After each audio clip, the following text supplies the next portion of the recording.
I mean, I believe I'm an eternal being. I believe I'm eternal. And in fact, all religions that you study always talk about you're going to be around for eternity, whether it's heaven or hell, whether it's karma or whatever, nirvana. Consciousness is going to exist. So you're going to be stuck with yourself for a very long time.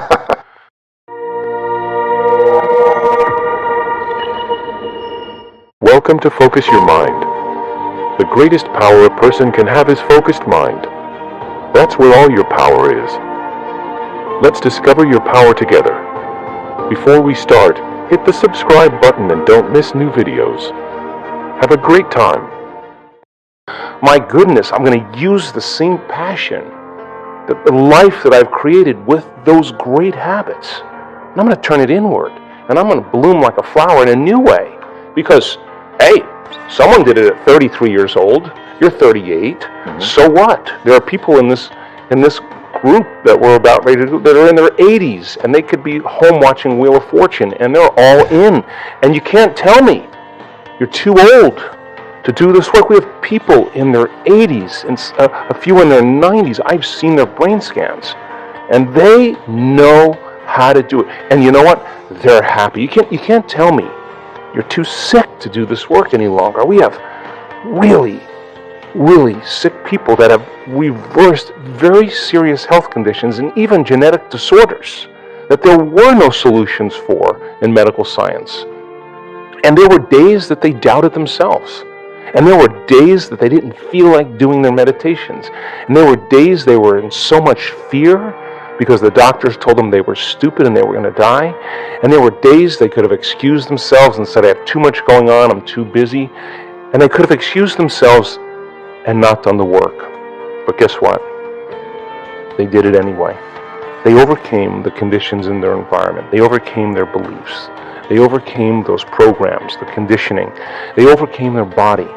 They overcame their fear. Their love for life started to become greater than their fear of death. That's just because they made the effort to turn the battleship around.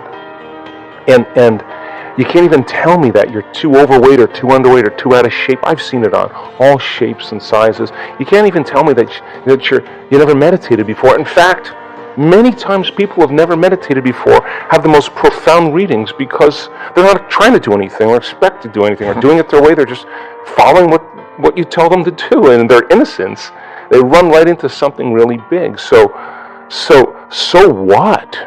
At 38 years old, practicing this, you could say that my new goal is to live for 150 years in a body that's 38 or 48. And we're measuring telomeres. We have people, many people, their biological age is way different than their chronological age. They don't care that they're 38. Their body tells them they're 28. And why? Because they're working with down-regulating genes for disease and up-regulating genes for health every day. Why? Because they understand that they can. And if you don't understand that you can and you're ignorant, then it doesn't work. So then people who actually say, I'm going to experiment, I'm going to become the scientist with my life, I'm going to measure the effects of me at cause. That's how I live. I say, all right, I'm going to change my energy. I can tell you, nobody changes. In all the years I've been doing this, nobody changes until they change their energy. And when you change your energy, you change your life. And why not every day instead of getting up and searching for your cell phone? 86% of the people that have a smartphone, the first thing they do when they wake up is they do their WhatsApp, their text, their Facebook. They take a picture of their feet, they post it on Facebook. Then they do their Instagram, take a picture of their cat, and then they link in and they check one email, the other email, they check the news, and now their attention on everything known in their life. They reaffirm their identity, and then they go through all those routine behaviors. 95% of them, they're not even present and conscious of. There's just a group of them. Or they're remembering their problems in their past. That's how they start their day. And don't expect anything in your life to change if your environment is controlling your feelings and thoughts. And if your environment is controlling how you feel and think, and I say to you, Aubrey, why are you so upset today? Oh, well, this person is upsetting me. What you're really saying is that person is controlling your feelings and your thoughts, and that means you're a victim to your environment. Well, To turn that around and you start realizing your feelings and thoughts create your environment, and you start seeing the effects of you it caused, you're going to react less to the people in your life because you're going to understand that you'll be back to the victim consciousness. And when you start seeing that you're creating outcomes in your life, you're going to believe more that you're the creator of your life and less the victim of your life. And I say, the more you practice it, the better you get at it. You know, I used to golf a lot with my friends, and I used to say to them, I mean, I'm a decent golfer, but I'd say to them, I'm just not good enough to get upset. I'm really not. But I'm going to have a lot of fun, and I'm going to play, and the more fun I have, the better I play. I watch, you know, you duff a shot, and then you start getting angry and frustrated. It's the same thing. Yeah. That's your game is you're gonna make the same mistake on the next swing because your emotion is keeping you in your past. So you got to make a choice to self-regulate or not. And the ones that get right back on, that have ice water in their veins, that can settle down and refocus again, yeah, those are the ones that execute really well. So the person who can't get beyond themselves, it's just a matter of practicing. How many balls do you have to hit? How many punches do you have to throw? How many kicks do you have to throw? Till all of a sudden you start looking forward to doing it. And yeah, I can tell you this because I've been doing it for a very long time. Some days are easier than others. But I'm not going to give up. I'm just not. I mean, if I'm going to carve out some time, then I'm all in. I'm not going to shut my cell phone off. I'm going to disconnect from it. It's all going to be there when I get back. What I'm going to do is I'm going to make my inner world more real than my outer world. And step by step. I mean, you can't get impatient doing this. You can't get frustrated doing this. You can't get resentful doing this. You can't force it or control it doing it. I've seen what happens in the brain. You're going to make your brain worse. So sooner or later you start figuring out that isn't it. And all of a sudden you start following the instructions. And you start going, wow, that was really easy. What was I doing up to this point? Everything but the formula. You were doing everything else but the formula, doing it your way, analytical mind telling you to quit, it's too hard, you'll never get it. Yeah, those are the exact things that are standing in the way between you and your future. And every time you become conscious that you do that and you settle back down, that's a victory. Every time your body wants to get up and check an email or check the cell phone or get up and get a cup of coffee and you settle it down, you're telling the body it's no longer the mind, that you're the mind. Every time it wants to go back to the past and romance some trauma just to reaffirm some emotional state, and you become conscious of that and you say, where I place my attention is where I place my energy, and I'm siphoning energy out of the present moment into the past, and you become conscious of it and return back to the present moment, that's a victory.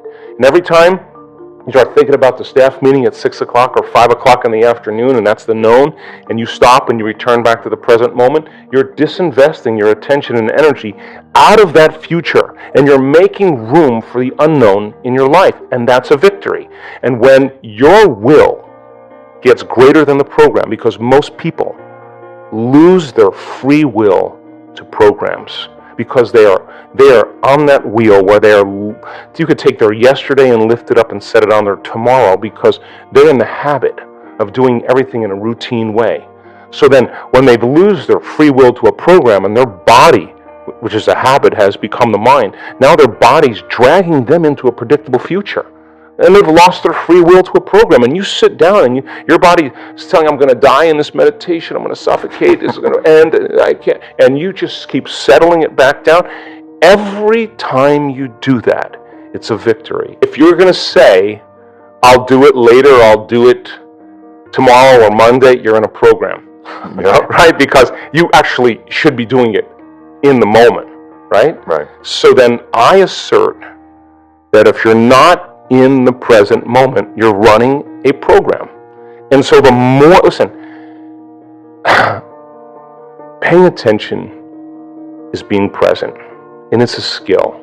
And you know when someone's present with you in your life because they're paying attention to you. And you know when they're not present with you because they're not paying attention to you. So then imagine you're going to create and you're not present.